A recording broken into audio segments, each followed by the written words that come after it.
But this issue is splitting the Democratic Party. We see Governor Newsom and Alexandria Ocasio-Cortez just in Munich recently, sort of different visions of where the party can go from here.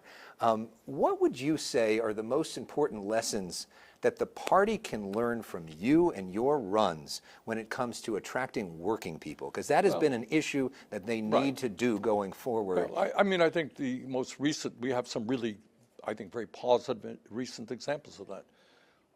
In New York City, when Mamdani began his campaign for mayor, he was at 1% in the polls. You know what he did? He got 90,000 grassroots people, volunteers, to start knocking on doors. He won the election. More recently, a dear friend of mine, Lilia Mejia, won a special election in New Jersey. Again, starting at no place, put together a grassroots organization. So what the Democratic Party has got to do is make a decision. Do you stand with the billionaire class or do you stand with the working class?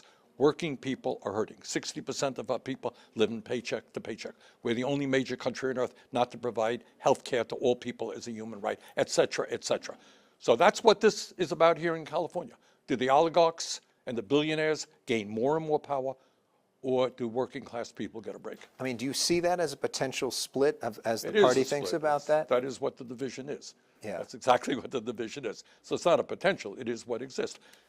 I think we are united, you know, the establishment Democrats and progressives are united in the need to defeat Trumpism. He is the most dangerous president in the modern history of this country. But in terms of how the Democrats go forward as a party, there is a deep division.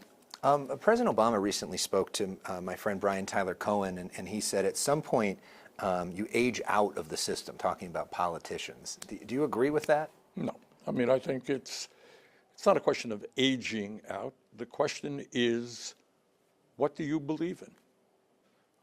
It's not how old you are, it's what you're fighting for.